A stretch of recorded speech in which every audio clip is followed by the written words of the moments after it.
Irmãos, a palavra de Deus na carta de Tiago, no capítulo de número 3. Carta de Tiago, capítulo de número 3.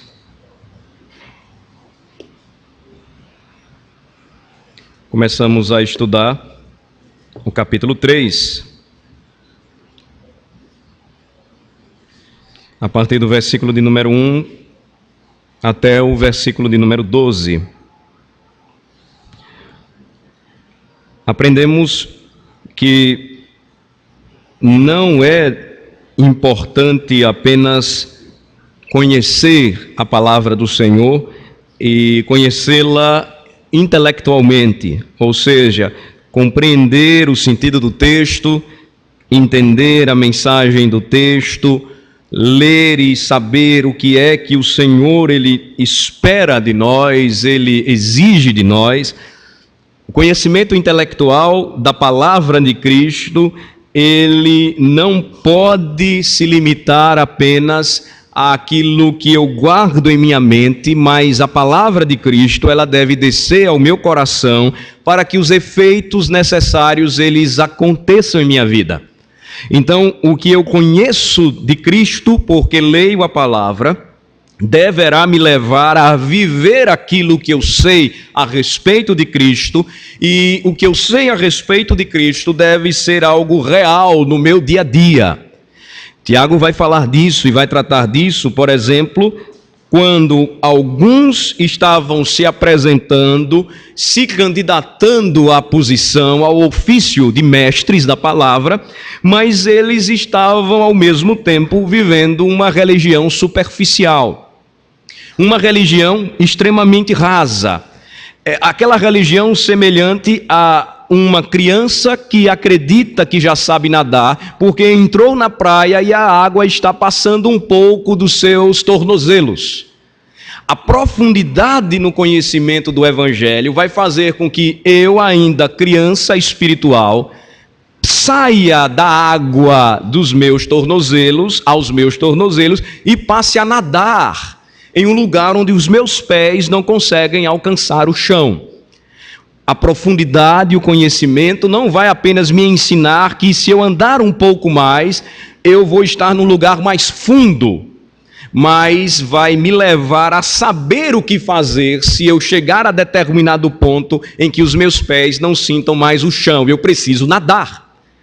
Então, os mestres, ou aqueles que estavam se apresentando, se candidatando ao ensino, eles estavam querendo pregar a palavra, foram advertidos por Tiago por viver, por experimentar essa religião superficial, de forma que no versículo 1 do capítulo 3, ele adverte. Na língua original grega, a ênfase é maior, ele diz, parem de se tornar mestres. Vocês não estão entendendo o significado, a importância e a seriedade de manusear e ensinar a palavra, pregar a palavra, porque é muito mais do que falar algo, é viver ao mesmo tempo aquilo que você ensina, aquilo que você afirma crer e prega. De forma que, quando nós olhamos esta passagem, nós vamos notar que o que Tiago mostra e o que Tiago adverte, ou utilizou como advertência para os crentes de seu tempo, é a mesma mensagem para nós hoje, nos chamando a atenção ao cuidado de vivermos, de fato, a fé cristã. E isso implica em experimentar o Evangelho e, através daquilo que às vezes parece ser simples e comum, faz toda a diferença, ou fará toda a diferença, quando, por exemplo, eu ensino a palavra e, ao mesmo tempo, eu nego a palavra com aquilo que digo. Eu ensino a palavra, eu extraio, eu retiro o sentido verdadeiro da palavra, mas eu não uso corretamente a minha língua. Vejam novamente para a passagem, eu lerei mais uma vez, e hoje nós vamos prosseguir, uma vez que o encerramento desta sessão aqui, ela vai se dar a partir do versículo 9 até o versículo 12, quando nós vamos fechar o estudo desta primeira parte do capítulo 3. Diz assim, a partir do versículo 1, eu peço a atenção dos irmãos. Meus irmãos, Não vos torneis muitos de vós, mestres, sabendo que havemos de receber maior juízo. Porque todos tropeçamos em muitas coisas. Se alguém não tropeça no falar, é perfeito varão, capaz de refrear também todo o corpo. Ora, se pomos freios na boca dos cavalos para nos obedecerem, também lhes dirigimos o corpo inteiro. Observai igualmente os navios que, sendo tão grandes e batidos de rijos ventos, por um pequeníssimo leme são dirigidos para onde queira o impulso do timoneiro. Assim também a língua, pequeno órgão, se gaba de grandes coisas. Vede como uma fagulha põe em brasas tão grande selva. Ora, a língua é fogo, é mundo de iniquidade. A língua está situada entre os membros de nosso corpo e contamina o corpo inteiro, e não só põe em chamas toda a carreira da existência humana, como também é posta ela mesma em chamas pelo inferno. Pois toda a espécie de feras, de aves, de répteis e de seres marinhos se doma e tem sido domada pelo gênero humano. A língua, porém, nenhum dos homens é capaz de domar. É mal incontido, carregado de veneno mortífero. Com ela bendizemos ao Senhor e Pai. Também com ela amaldiçoamos os homens, feitos à semelhança de Deus. De uma só boca procede bênção e maldição. Meus irmãos, não é conveniente que estas coisas sejam assim. Acaso pode a fonte jorrar do mesmo lugar? Acaso pode a fonte jorrar do mesmo lugar o que é doce e o que é amargoso? Acaso, meus irmãos, pode a figueira produzir azeitonas ou a videira figos? Tampouco fonte de água salgada pode dar água doce. Observem, irmãos, que o apóstolo Tiago, ele continua e ele utiliza como uma conclusão, mais uma vez, é reforçar, é explicar, ele vai usar mais alguns exemplos ilustrativos para revelar o risco de você estar usando a sua boca, a mesma boca, para abençoar o irmão e ao mesmo tempo para amaldiçoá-lo. Naquela situação ali específica, estes homens que se levantavam como mestres da igreja, eles estavam lutando entre si e estavam se acusando uns aos outros, ao mesmo tempo em que subiam aos púlpitos e pregavam. Eles não estavam vivendo a fé cristã na prática. Eles estavam se esquecendo de que o homem, ele mesmo após a queda, ele conseguiu domar feras, animais ferozes, animais selvagens, mas não conseguiu dominar a própria língua. E a língua, e aqui é apresentado este órgão, mas lembrem-se, é o instrumento que usa a língua para amaldiçoar, que é o coração. A língua tem um poder, ao mesmo tempo, abençoador e destruidor. Ela pode ser utilizada para edificar a vida de alguém, mas também para destruir a vida de alguém. E o que o apóstolo Tiago ele está aqui tratando é algo tão sério que tanto o mestre como a igreja precisa se policiar. Precisa cuidar de seu coração, precisa olhar para o que a palavra de Deus diz e lembrar-se sempre da exortação bíblica e que hoje nós vamos prosseguir a partir do versículo 9, onde o Senhor nos ensina através do apóstolo Tiago. O que é que ele vai dizer, ou ele vai continuar, melhor falando, a respeito da língua e do poder destruidor da língua, porque nós precisamos cuidar muito bem desta área da nossa vida. Vamos ler juntos o versículo 9. Com ela bendizemos ao Senhor e Pai. Também com ela amaldiçoamos os homens, feitos à semelhança de Deus. Ele deixa claro que você e eu podemos, com a nossa língua, bendizer ao nosso Senhor e Pai. E, ao mesmo tempo, usar a mesma língua para amaldiçoar o próximo. Vejam que bendizer na Escritura Sagrada, a palavra bendizer quer dizer louvar a Deus, celebrar a Deus com louvores. Bendizer significa invocar bênçãos também sobre os outros, quando nós olhamos para o Senhor e pedimos ao Senhor que abençoe o seu povo.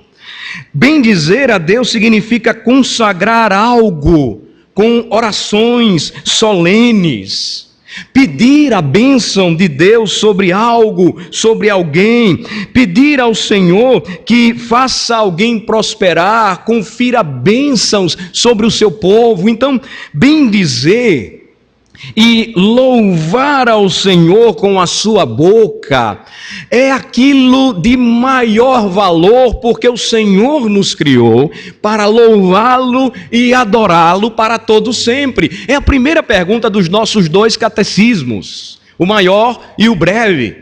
Eu fui criado para louvar e bendizer a Deus com os meus lábios. A primeira coisa que eu devo ensinar o meu filho a fazer, a minha filha, quando ela vai crescendo e indo ou sendo trazida por mim à igreja, quando as crianças são levadas ou trazidas pelos pais à igreja, elas são ensinadas a louvar a Deus, exaltar o nome do Senhor e Pai. Elas vão aprendendo e nelas está, diz a Escritura, o perfeito louvor. À medida em que começam a desenvolver a sua capacidade cognitiva, de pensamento, de raciocínio, a repetir as mesmas palavras que os pais repetem, as mesmas palavras que a igreja pronuncia. E em todo esse processo, o que elas aprendem? Elas aprendem a bendizer ao Senhor com os seus lábios. Quantas passagens na Bíblia, meus irmãos, nós temos e quantas ordenanças possuímos que dizem ou que nos mostram: bendizei ao Senhor, vós todos os seus servos, louvarei ao Senhor com toda a minha vida, cantarei louvores ao meu Deus enquanto eu viver. Eu então bendigo ao meu Senhor, a minha alma bendiz ao seu santo nome, cantando, falando, orando, e até mesmo quando há uma expressão que inexprimível é para o homem, assim como Ana em seu sofrimento rogava ao Senhor por um filho. O Senhor entende a sua expressão, que era de bendizer e de exaltar a Deus, ao Senhor e Pai, com a sua própria boca, com a sua própria língua.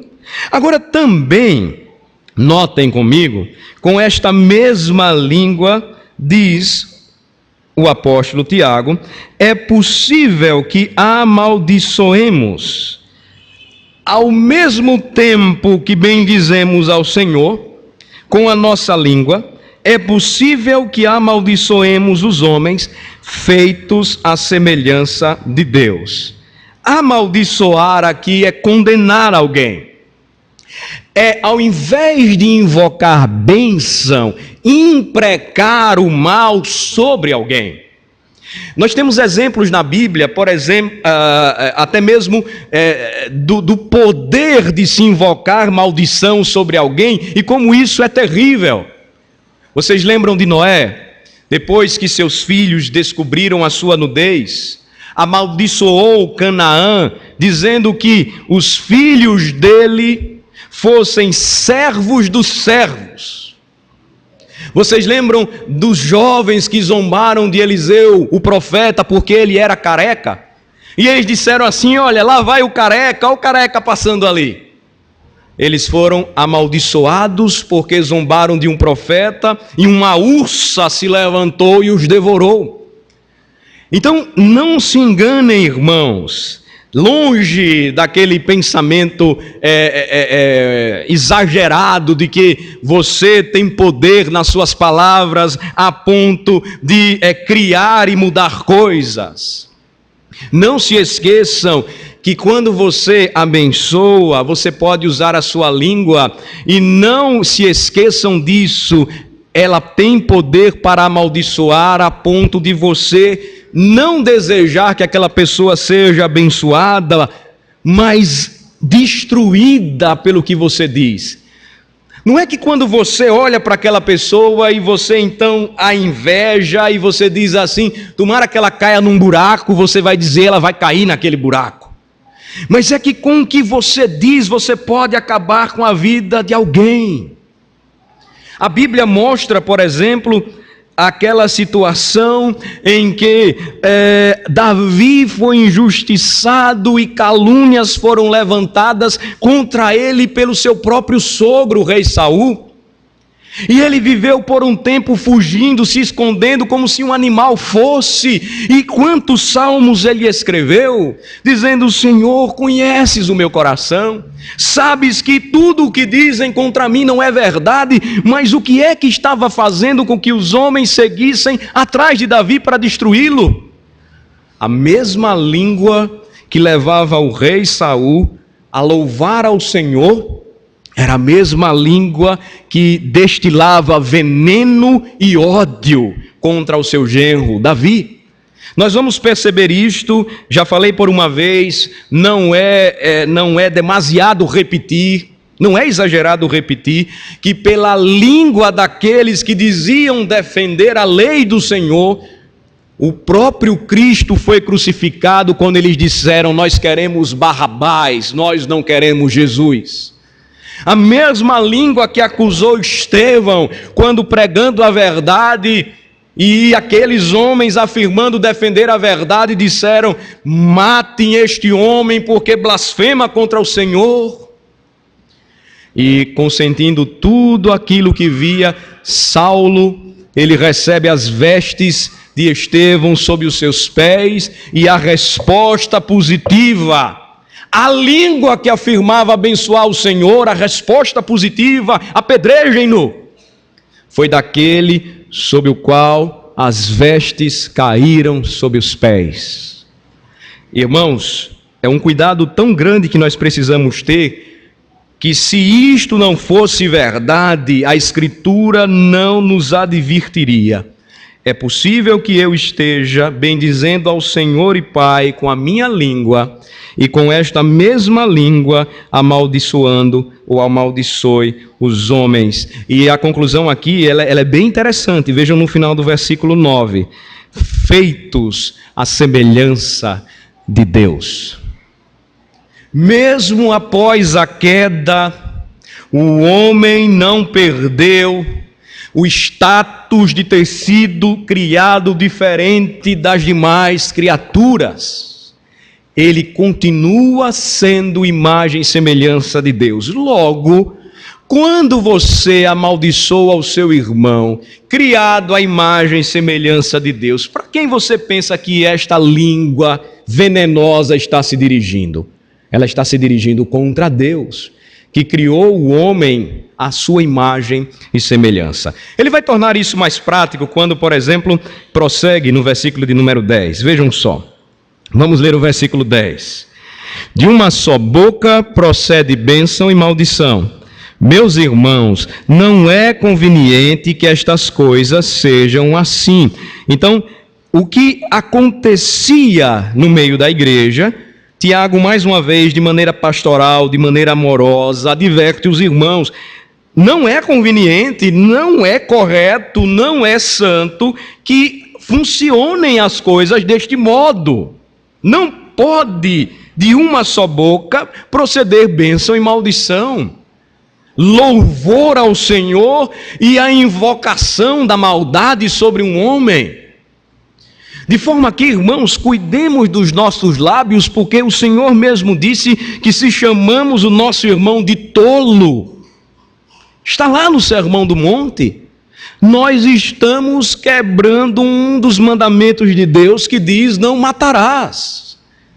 O pecado não se torna pecado apenas quando é concretizado, mas quando no coração nós odiamos ao nosso irmão, quando pelas costas nós falamos mal dele, porque não temos coragem de olho a olho falar a verdade em amor, nós estamos proferindo ao mesmo tempo bênção e maldição. Vejam que o nosso coração, ele é tão duro e difícil de ser tratado que nós conseguimos colocar máscaras. E máscaras que nos trazem à igreja, ou que trazemos à igreja, e que nos fazem, ou que nos escondem daqueles irmãos que porventura tenhamos algum problema e não queremos tratar e resolver, acreditando que é possível continuar louvando, consagrando a nossa vida a Deus, mas com um ódio no coração e aquela mesma língua sendo utilizada para amaldiçoar o meu irmão que pode estar ao meu lado. O apóstolo Tiago então diz: isto não é conveniente, ou seja, não pode existir em nosso meio. E ele finaliza, vejam só, utilizando mais uma vez exemplos da criação, exemplos da natureza, mostrando que pela lei natural é impossível que estas coisas aconteçam, então também não pode acontecer a mesma coisa conosco. Vejam só os versículos 11 e 12. Vamos ler juntos. Acaso pode a fonte jorrar do mesmo lugar o que é doce e o que é amargoso? Acaso, meus irmãos, pode a figueira produzir azeitonas ou a videira figos? Tampouco fonte de água salgada pode dar água doce. Exemplos da natureza. Tiago gostava muito de utilizá-los e percebam aqui a sua semelhança com o ensino do Mestre, do seu Senhor Jesus Cristo, e como ele utiliza para que todos pudessem entender. A mensagem precisava ser prática, todos precisavam aprender, os pais precisavam ensinar aos filhos, e como é que se poderia explicar isso de maneira mais simples do que esta aqui? Vejam só, acaso, versículo 11, pode a mesma fonte, o mesmo manancial, jorrar do mesmo lugar o que é doce e o que é amargoso? Naturalmente, fonte de água doce vai jorrar água doce, não água amarga. É impossível que elas tenham naturezas diferentes.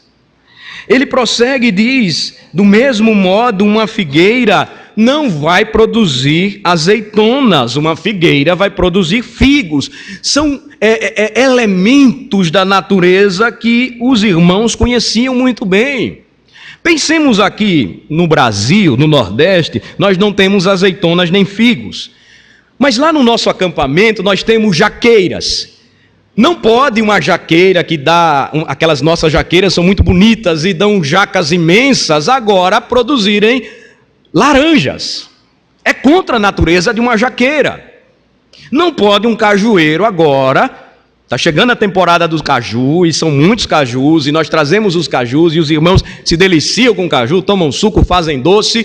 E aí então um dia chega o presbítero Lenaldo, caçamba cheia, com um carro aqui trazendo tomates. E de onde são esses tomates? Dos cajueiros. É impossível. É contra a lei da natureza. E então percebam, irmãos, que o apóstolo ele conclui dizendo: figueiras não podem produzir azeitonas, videiras não podem produzir figos. O Senhor, ele disse certa vez que nós não deveríamos nos enganar, que os homens seriam conhecidos pelos frutos que produzissem. Ele disse certa vez que figueiras não poderiam produzir abrolhos, ervas daninhas não poderiam produzir uvas. É contrário à natureza, do mesmo modo que uma fonte de água salgada não produzirá água doce. Por que o apóstolo Tiago ele está usando estas palavras? Ele está utilizando estas palavras para nos ensinar, para nos mostrar que uma nova natureza, uma pessoa que experimentou agora o milagre do novo nascimento, não pode continuar mais fazendo aquilo que antes realizava. Mas você pode me perguntar: mas pastor, a natureza não muda, A lei natural não pode ser modificada. Ela pode sim, não por nós. Ela pode ser modificada por Deus.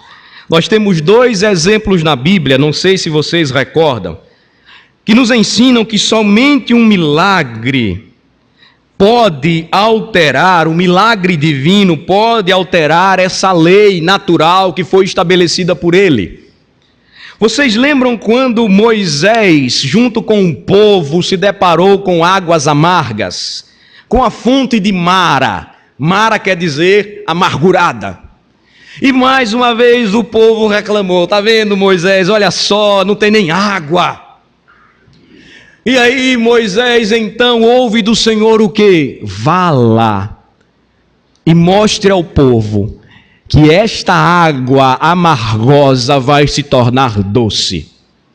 E a água amargosa se tornou doce por um milagre de Deus. Eu não sei se vocês lembram também que antes daquele acontecimento, quando os garotos eles zombaram de Eliseu, ele passou e em Jericó ele encontrou águas envenenadas. E Deus usou o profeta para curar as águas envenenadas de Jericó, e elas ficaram doces, potáveis, poderiam ser bebidas e ninguém ia morrer. Qual é a lição prática, irmãos, para nós? Para finalizar, como é que nós podemos entender essas imagens aqui, essas ilustrações? É que se você nasceu de novo e é crente, não pode viver uma religião superficial. Se você nasceu de novo e é crente, você não pode agora mais amaldiçoar, ao mesmo tempo que abençoa com a sua língua o seu irmão. Você agora tem em seu coração a boa semente da palavra, e ela vai produzir frutos, e estes frutos jamais deverão ser doentes, amargosos, ruins. Porque se Deus nos salva pela graça, pela fé somente em Jesus Cristo, para uma vida de boas obras, é impossível que eu continue a usar a minha língua do mesmo modo que usava anteriormente, quando não conhecia o Evangelho. É por isso que a Escritura deixa claramente, e este é um ensino que nós encontramos aqui, que os candidatos aqui apresentados no capítulo 3, que queriam ser mestres, deveriam primeiro verificar se estavam aptos para ensinar a palavra, para pregar o Evangelho, porque se não fossem de fato crentes, eles receberiam grande juízo da parte de Deus e eles desviariam o povo da verdade. Do mesmo modo, os demais cristãos, há uma aplicação também aqui, não somente para quem ensina, mas para quem ouve, e lembrando que de uma maneira geral, todo crente, ele faz teologia, lembrem-se, todo crente precisa aprender, ser ensinado, pronto a aprender, sempre. Ele deve cuidar do seu coração, não achando que porque agora ele conhece algumas passagens da Bíblia, ele sabe tudo, ninguém sabe tudo. Mas como ele é um cristão e ele procura conhecer a Cristo, ele não pode fugir da tarefa de, à medida em que estuda a Bíblia, conhecendo a Jesus, fazer teologia, porque teologia é conhecer a Jesus, é o que é de mais prático. E se o crente nasceu de novo, ele é cristão de fato, ele precisa, pela palavra de Jesus Cristo, perceber o tremendo mal que fofocas, maledicências, calúnias, mentiras, insultos, falsos testemunhos, todos esses pecados provocam no meio da igreja. Não constroem, mas destroem. Não edificam, mas derrubam. Então, ao invés de agirmos como se não conhecêssemos a Jesus Cristo, o nosso exercício então, irmãos, é lembrar que se nós hoje pertencemos ao Senhor, e se a água da vida que é Cristo nos foi dada a beber, É impossível que continuemos proferindo bênção e maldição ao mesmo tempo dos nossos lábios. É triste, mas é a realidade que muitas vezes enfrentamos no meio da igreja.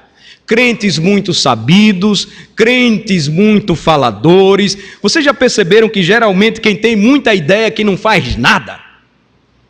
É aquele que diz: pastor, e por que isso, e por que aquilo? Está faltando isso, está faltando aquilo, vamos fazer. Ele corre. Fala, não faz. É melhor ser um indivíduo calado, sábio, ponderado, trabalhador, homem que ora, mulher que ora e que faz. Às vezes nós estamos observando determinado comportamento e porque não o tratamos, nos esquecemos, deixamos de lado todo um exercício espiritual, prático, que nos chama a vivenciar a palavra de Cristo. E o que é que fazemos?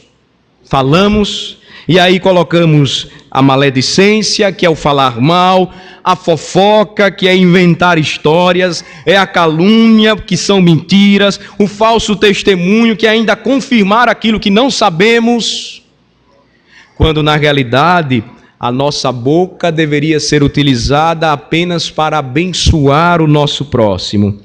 Não pode proceder da boca do crente ao mesmo tempo bênção e maldição. Os mestres não podem usar do ensino da palavra para despejar as suas angústias, o seu ódio contra alguém, mas deve tratar estas coisas à luz da palavra, deve usar o local de ensino, quer seja o púlpito, quer seja a classe, para ensinar a palavra. E se algum problema surgir ou existir entre irmãos, tanto mestres como irmãos devem fazê-los à luz da palavra de Cristo. E o Senhor nos ensina muito bem como devemos fazer. A nossa fonte de sabedoria, de aprendizado é Jesus. Em seu evangelho, quando nós procuramos outros caminhos, nós nos perdemos assim, como aqueles que Tiago tentou resgatar estavam se perdendo. E eis a razão por que ouvir ainda hoje esta mesma mensagem é oportuna. Use então, irmãos, a sua boca, a sua língua para louvar ao Senhor. Use a sua língua para proferir bênçãos e desejar as mais ricas bênçãos do Senhor sobre o seu povo, sobre a sua casa. Não seja a senhora, a mulher goteira, aquela que aperreia o marido e como aquela goteira ela não para de falar. Ajude-o, fortaleça-o na fé, ore com ele, trabalhe com ele. O homem use a sua boca para proferir bênção sobre a sua casa. Não se cale diante daquilo que você está vendo e que precisa ser resolvido, faça. Jovem, não use a sua boca, à semelhança dos jovens que não temem ao Senhor, para palavras sujas, palavras que às vezes humilham e destroem um jovem à sua semelhança, criado à imagem de Deus. Mas utilize para defender a verdade em amor, para falar da sua fé, para exaltar e para bendizer acima de todas as coisas ao Senhor. É o que ensina a Escritura e de fato é o que nós devemos fazer. Vamos orar. Senhor nosso Deus, nosso Pai maravilhoso, a Tua palavra claramente nos diz e nos alerta a respeito do cuidado que devemos ter em não vivermos uma religião superficial. É aquela religião do cristão que acha que sabe tudo e porque acha que sabe tudo se perde no uso da sua própria língua. Dá-nos, ó Senhor, a palavra certa, a sabedoria que todos necessitamos, a palavra que edifique. Não permitas, ó Senhor, que do nosso coração proceda ao mesmo tempo bênção e maldição, porque não é conveniente entre nós. Não pode da mesma fonte jorrar veneno e cura. Não pode aquele que está ligado a Cristo, a videira verdadeira, produzir outro fruto que não seja os frutos gloriosos do reino, a 30, a 60 por um, produzir e frutificar, e desta forma abençoar a todos aqueles que estão ao nosso redor. Ajuda-nos, ó Senhor, a entendermos que conhecer a Cristo, falar a respeito de Jesus Cristo e da sua obra, começa no falar e deve ser acompanhado sempre no viver. E neste modo de vida, não podemos nos esquecer de que aquilo que edifica, que fortalece, que consola, que anima o nosso irmão, é que deve ser dito. Livra-nos, ó Senhor, de sermos tropeço para os nossos irmãos, para os nossos cônjuges, para os nossos filhos, para os nossos pais, para o teu povo. Ajuda-nos, ó Senhor, a em todas as coisas bendizermos o teu santo nome, porque o Senhor é bom e porque a sua misericórdia dura para sempre. É no nome de Jesus que oramos. Amém.